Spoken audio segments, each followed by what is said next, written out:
Well, I was born in Cuba in 1967. My parents were living in a place which was basically like a concentration camp. My father had just gotten out of jail, and we were really poor. I mean, we didn't have any food to eat. We didn't have any indoor plumbing. We didn't have running water. We didn't have a car. We didn't have a bicycle. We didn't have. I didn't have shoes. I used to run around, with shorts and no shirt. Well, my father was he was a landowner in Cuba, and his family owned land, and they owned a lot of land. And after the Communist Revolution came, at first my father supported the revolution because he thought that the dictator that preceded that was horrible, and he wanted freedom for people, and he wanted Cuba to be a modern, good society. But it all backfired, and it turned out that the guy they threw out wasn't half as bad as the guy who came in. And then the guy who came in started killing people left and right, and there was no rights and no justice. And my father went to jail for 2 years. There was no trial, there was nothing. My mother, my sisters, they all went to a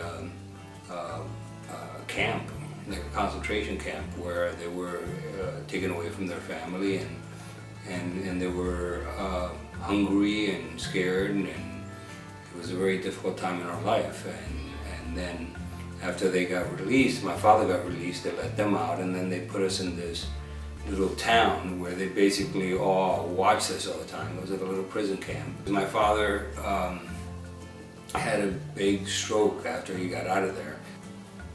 And I think it was just the weight of seeing his family being in such a horrible situation. And here's a man who had, thousands of acres and cars and money and owned stores and everything, and then all of a sudden he's got nothing, and his family's got nothing, and his kids are hungry.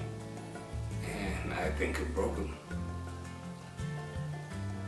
He was never quite the same after that.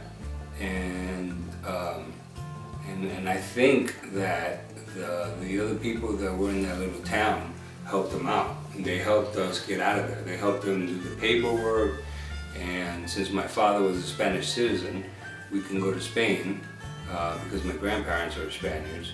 And so we got the hell out of there as soon as we could. It took years of trips to Havana and endless paperwork, and that's what they were doing basically the whole time I was in Cuba when I was a little kid. So we got to Spain, and my uncles knew some people there, and they picked us up, and they fed us, and they housed us, and they helped us find apartments. And then my mom got a job. She would clean the store, and we went to school, and then life went on, life went on. And the ultimate goal was always to come to the United States, because that's where my uncles were. It took like 2 years for us to get over there.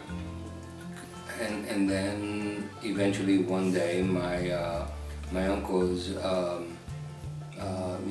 got a letter that everything had been cleared and we were going to the US. So after being there a little more than 2 years, we left, and we came to the United States. We flew into JFK, and it was a surreal experience to me.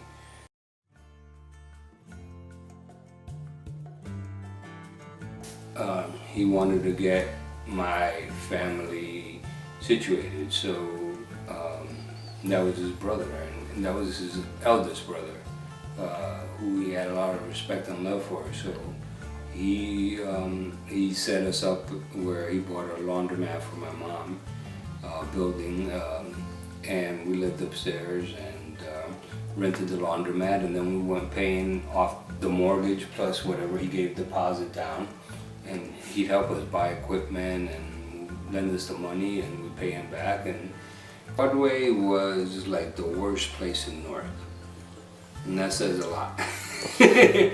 Because he's talking about Newark in the 1970s, and It was, I used to get mugged all the time. We used to get robbed all the time. Crime was really bad. It was a neighborhood that basically had burned down during the riots. And we moved in there, and that was the beginning of our world to normalization. And we all worked in that laundry. Every member of the family was there. But that paid for our food, and we did well. At some point when I was in high school, I became interested in the law. And I just finished college, started working at some business jobs. I worked as a manager in a store. It was complete BS. And I knew I didn't want to do that any longer, so I took the LSAT. I bought a prep book and studied it for a week or so, took some practice exams, and took the LSAT, did fairly well on it, and applied to a bunch of law schools, and ended up at Rutgers. Then the SEC came on campus and they were doing interviews, and I went just for the hell of it for an interview. I was really interested in the SEC. I had taken a securities course and found it interesting.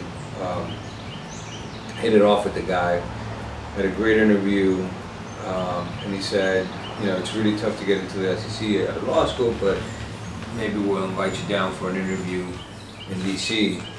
After a few weeks, the SEC made me an offer, and at first I kind of struggled with it because the law firm was literally going to pay me twice as much as the SEC was going to pay me. Went to work for the SEC, and I had an amazing time. I mean, I just loved my job, had a lot of fun, and learned a ton. I mean, as a young lawyer, they gave me a bunch of files, and they said, "Go read these files, and we think this guy's doing insider trading. We think this guy's manipulating stock. We have this, that, and the other thing." They're like, "Go get him." So it was a blast.